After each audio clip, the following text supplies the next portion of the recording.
नमस्कार, प्रभा साक्षी देख रहे हैं आप। आपके साथ मैं हूं अंकित सिंह। कार्यक्रम है चाय पर समीक्षा और हमेशा की तरह इस कार्यक्रम में मौजूद हैं प्रभा साक्षी के संपादक नीरज कुमार दुबे जी। सर, बहुत स्वागत है। धन्यवाद। और कभी कभी हमारे देश में एक कहावत है कि कभी कभी धाराएं जो है ना उल्टी बहने लगती है, तब चर्चा ज्यादा होने लगती है। और शायद आज हम अपने चर्चा में यही बात करने वाले हैं कि आखिर मोहन भागवत मदरसे और मस्जिद का दौरा करने लगे हैं और उन्हें मुस्लिम समुदाय के धर्मगुरु इमाम की ओर से राष्ट्रपिता और राष्ट्र ऋषि बताया जा रहा है। ये शायद मतलब एक आम जो राजनीति में दिलचस्पी रखता है उसके लिए पचने वाली बात तो नहीं है। आप इसको कैसे देखते हैं, खास करके 2024 चुनाव से पहले, जब सबका साथ, सबका विकास, सबका विश्वास की बात की जा रही हो? देखिए, जब खासतौर पे आपने बिल्कुल सही कहा कि पचने वाली बात नहीं है, या और भी जो आपने बातें कही हैं, ऐसा इसलिए होता है क्योंकि जब हम संघ को सिर्फ समाचारों के नज़रिए से जानते हैं, जो हमारे को समाचार पत्रों में पढ़ाया जा रहा है या टीवी चैनलों पे दिखाया जा रहा है, तब हमको लगता है कि ये पचने वाली बात नहीं है कि आरएसएस मुस्लिमों के नज़दीक क्यों जा रहा है। हमको देखना चाहिए कि क्या ये पहल आज शुरू हुई है, मोहन भागवत ने शुरू हुई है? नहीं, ऐसा नहीं है। साल 2002 में तत्कालीन जो संघ प्रमुख थे के.एस. सुदर्शन जी, जो कि अब स्वर्गीय हो चुके हैं, उन्होंने ये इसकी शुरुआत की थी। खासतौर पे संघ किस तरीके से मुस्लिमों के मन में जो उसके प्रति भ्रांतियां हैं उसको दूर कर सकता है, इसकी शुरुआत उन्होंने की थी सुदर्शन जी ने, और राष्ट्रीय मुस्लिम मंच की स्थापना की थी, जिसको तब से इंद्रेश कुमार जी बड़ी सफलता के साथ चला रहे हैं। और तब से संघ के कुछ ना कुछ प्रकल्प चलते रहते हैं। राष्ट्रीय मुस्लिम मंच के साथ तो बड़ी संख्या में लोग जुड़े हुए हैं। आप जो राष्ट्रीय मुस्लिम मंच के साथ जुड़े हुए लोग हैं, आप जब उनके विचार सुनेंगे तो आपको लगेगा कि ये जो बोल रहे हैं ये हमको टीवी पर क्यों नहीं दिखाया जाता, ये हमको अखबार में पढ़ने को क्यों नहीं मिलता। क्योंकि संघ के प्रति जो मुस्लिम है, मुस्लिम समाज है, उसके मन में वो धारणा नहीं है जो हमको सामने दिखाई देती है। सोशल मीडिया पर हमको प्रचारित प्रसारित करके जो चीज़ें दिखाई जाती है, ऐसा नहीं है। ये जो कुछ नेता हैं जो कि मुस्लिम वोटों की राजनीति करते रहे हैं, इन्होंने एक धारणा बना रखी है जिसको कि उन्होंने इतनी बार बोला है कि शायद वही हमको सही लगता है। अब आप देखिए कि मोहन भागवत जी ने जो अब ये प्रयास किए, और ये प्रयास आज से नहीं चल रहे हैं, बहुत लगातार बैठकें इस तरीके की होती रहती हैं। ये सही है कि कैमरा नहीं जाता। हाँ, कैमरा नहीं जाता है। अब राष्ट्रीय राजधानी में मुलाकातें जो होती हैं उसका राष्ट्रीय प्रभाव भी पड़ता है। अब मोहन भागवत जी ने जो मुलाकात की है उसमें चाहे वो पूर्व चुनाव आयुक्त कुरैशी जी हों या और जो तमाम दिग्गज रहे हों, उसके बाद वो गए, मदरसे गए, जैसा आपने जिक्र किया, मस्जिद भी गए, और राष्ट्रीय इमाम मंच के जो प्रमुख हैं इलियासी जी, उन्होंने उनको, आपने जैसा बताया कि राष्ट्रपिता और राष्ट्र ऋषि भी उनको कहा। अब आप देखिए कि ये सुनकर मोहन भागवत जी कोई एकदम फूलकर खुशी से बिल्कुल एकदम फूल नहीं गए। उन्होंने कहा कि राष्ट्रपिता तो सबके एक ही हैं। तो ये बड़प्पन होता है। और अगर किसी के मुख से निकला है कि सामने वाला व्यक्ति राष्ट्रपिता है, तो आप सोचिए कि वो उसके व्यक्तित्व से, उसकी बातों से कितना प्रभावित हुआ होगा जब उन्होंने अपनी बात उनके समक्ष रखी होगी। और जब आप उनके बयान देखिए, जो इलियासी हैं, या जब वो मदरसे गए तो वहाँ के जो प्रमुख थे उनके बयान देखेंगे तो उनको लगेगा कि हमको तो बहुत कुछ ऐसा बताया गया था कि पता नहीं क्या नेगेटिव चीज़ हैं वो, लेकिन हमको ऐसा लगा मिलके कि वो तो बिल्कुल हमारे जैसे ही हैं, हमारा एक अंग हैं। और यही बात तो मोहन भागवत हर बात कहते हैं कि चाहे हिंदू हैं चाहे मुसलमान हैं, हम सब एक ही हैं और हमारा डीएनए एक है। ये बात वैज्ञानिक तौर पर सिद्ध हो चुकी है, इसका बार बार जिक्र करते हैं। और जब भी समाज में इस तरीके की जो वैमनस्यता बढ़ाई जाती है या सांप्रदायिक सौहार्द बिगाड़ने की कोशिश होती है, तो आप संघ के प्रयास देखा करिए।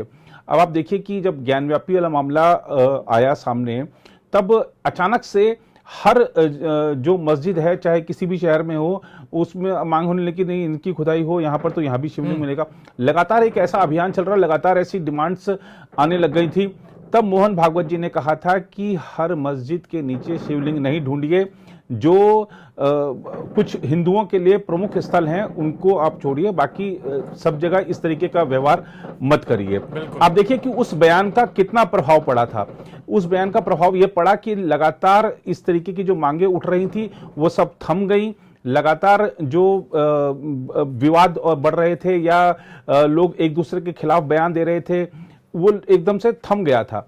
अब आप देखिए कि इस समय आप उत्तर प्रदेश में देखिए, उत्तराखंड में देखिए, कुछ और राज्यों में जो मदरसों पर कार्रवाई चल रही है, कार्रवाई शब्द थोड़ा सा गलत होगा, बल्कि उनमें सुधार के लिए सरकार संवेदनशील दिख रही है, क्योंकि मदरसों की क्या जरूरत है, क्या वहां पर जो बच्चे हैं उनको सही शिक्षा दी जा रही है और जो उनके करियर बनाने में कारगर शिक्षा हो, क्या वो शिक्षा दी जा रही है, इस बात का एक सर्वेक्षण इस समय चल रहा है। उसको लेकिन इस तरीके से प्रस्तुत किया जा रहा है कि वो मिनी एनआरसी है। जो मुस्लिम वोटों के सौदागर हैं, मुस्लिम वोटों की राजनीति करते रहे, उनको लग रहा है कि हमारा समाज अगर उसका उत्थान हो गया तो हमारी तो कुर्सी गई, तो इसीलिए वो भ्रमित कर रहे हैं, इसको मिनी एनआरसी बता रहे हैं। लेकिन सर्वे इस बात का हो रहा है कि आपको जो और ये बात क्यों नहीं सरकार को जाननी चाहिए कि आपका जो मदरसा है इसको कहाँ से फंडिंग हो रही है, इसमें कहाँ से पैसा आ रहा है, जो पैसा दे रहा है क्या वो कहीं काला कारोबार तो नहीं करता है, और जो बच्चों को शिक्षा दी जा रही हो तो, और ये सब कैसा है, हाँ पढ़ाई के लिए क्या सुविधाएं बिल्कुल दी गई हैं? कहीं ऐसा तो नहीं है कि आपकी इमारत बच्चे बैठे हुए और ढह जाएगी। ये बहुत सारी चीजों का ऑडिट हो रहा है, तो इसको आपको सकारात्मक रूप में लेना चाहिए। और कुछ मुस्लिम संगठनों ने इसका स्वागत भी किया है, और ये एक अच्छी बात है कि हम सही सोच के साथ जो सरकार का कदम है उसको देखें, संयम रखें और धैर्य के साथ देखें कि वो सरकार कर क्या रही है। अगर आपको लगता है कि हमारे खिलाफ है तो आप अपनी आवाज उठा सकते हैं, बहुत से मंच हैं, न्यायपालिका है, बहुत सारे ऐसे आपके पास मंच हैं।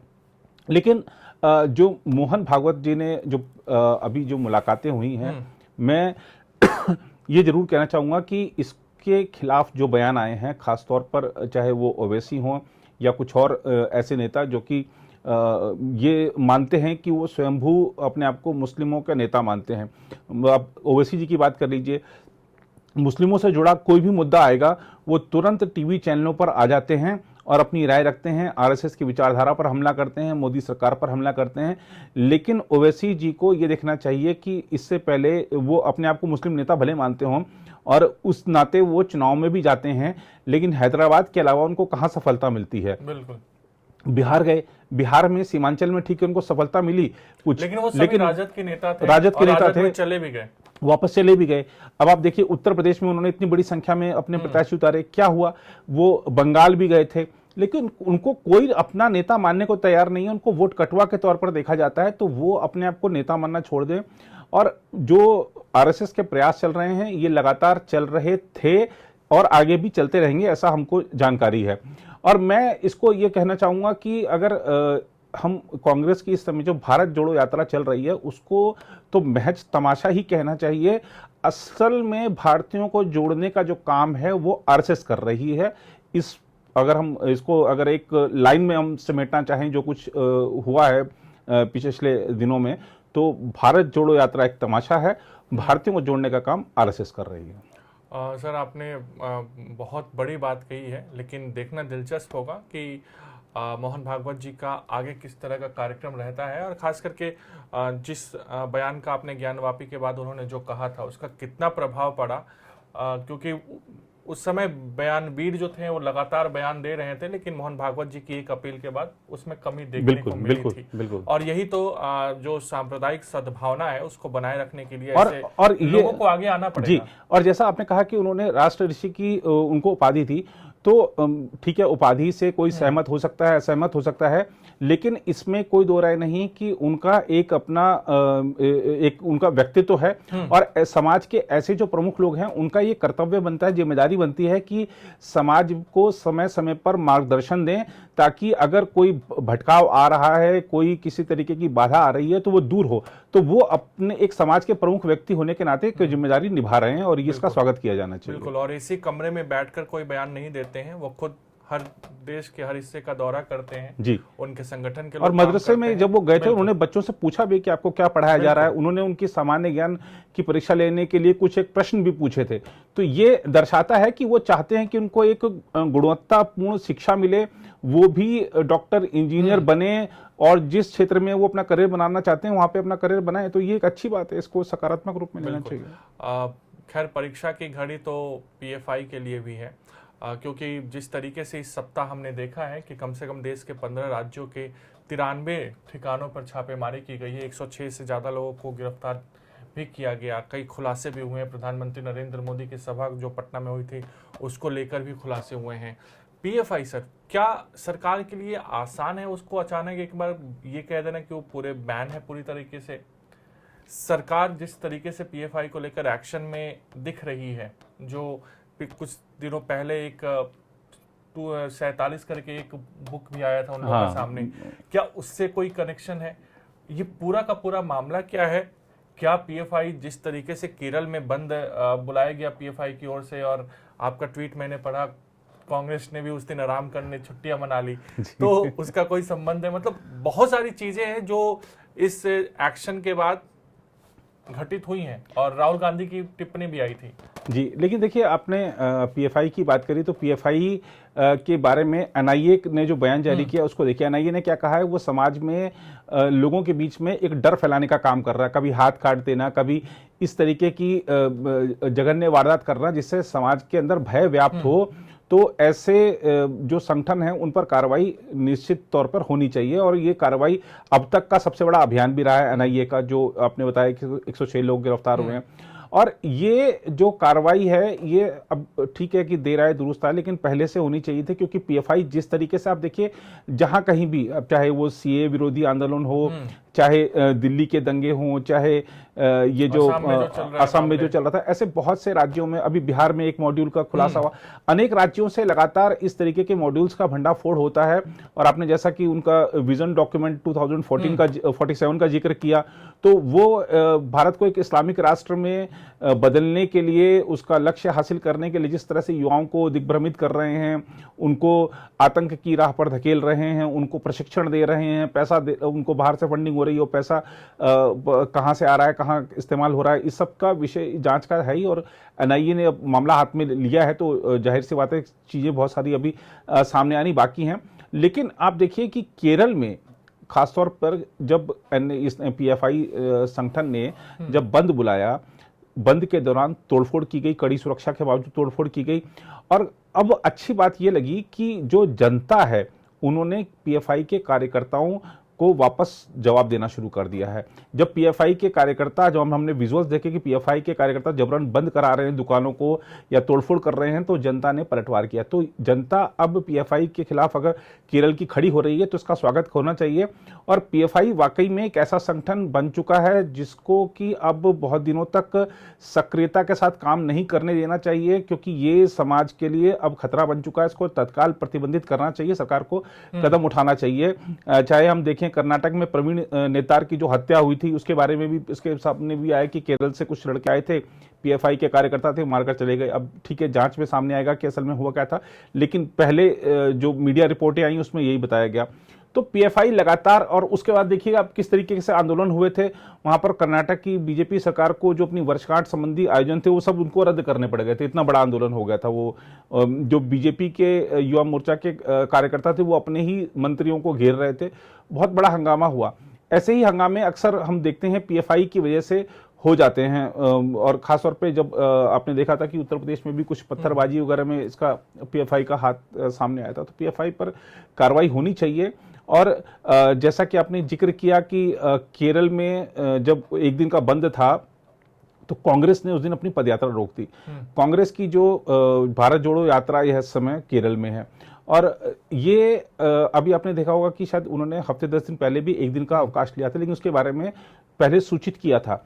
तो अब ये मतलब महज संयोग नहीं हो सकता है, इसको प्रयोग ही बोलेंगे हम कि पीएफआई एक दिन पहले शाम को ऐलान करती है छापेमारी के खिलाफ कि हम कल बंद रखेंगे। कांग्रेस भी कह देती है कि ठीक है जी, हमारा एक दिन पदयात्रा का हमारा विश्राम रहेगा, हम लोग आराम करके फिर अगले दिन आगे बढ़ेंगे। तो ये रिश्ता क्या कहलाता है, ये इसका जवाब कांग्रेस को देना चाहिए।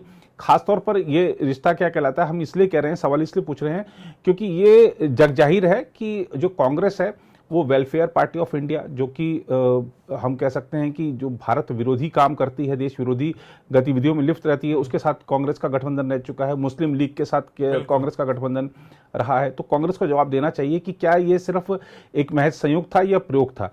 जहां तक पीएफआई की बात है, अब केंद्रीय गृह मंत्रालय इस मामले पर गंभीर है ही। मुझे लगता है कि जल्दी से जल्दी अब शायद इस संगठन को प्रतिबंधित करने का समय आ चुका है। बिल्कुल, अब देखना ये होगा कि आखिर जो एक्शन है वो किस तरीके का लिया जाता है, क्योंकि जिस तरीके से सीमांचल में अमित शाह का दौरा रहा और उन्होंने एक धर्म विशेष का नाम तो नहीं लिया, लेकिन जिस तरीके से उनकी भाषण थी उससे साफ तौर पे जाहिर हुआ कि आने वाले दिनों में कुछ बड़े एक्शन लिए जाएंगे इस तरह के जो संस्थान है उनके खिलाफ। तो फिलहाल आज के चाय पर समीक्षा कार्यक्रम में इतना ही। अगले सप्ताह फिर आपसे मुलाकात होगी। देश दुनिया की बाकी खबरों के लिए हमारी वेबसाइट www.prabhasakshi.com देखना ना भूलें। मुझे यानी अंकित सिंह और प्रभा साक्षी के संपादक नीरज कुमार दुबे को दीजिए इजाजत। नमस्कार। नमस्कार। अगर आप भी लेना चाहते हैं देश दुनिया की तमाम जानकारी तो आज ही सब्सक्राइब करें हमारे चैनल को। साथ ही नीचे दिए बेल आइकन को जरूर दबाएं ताकि हर अपडेट आप तक पहुंच सके।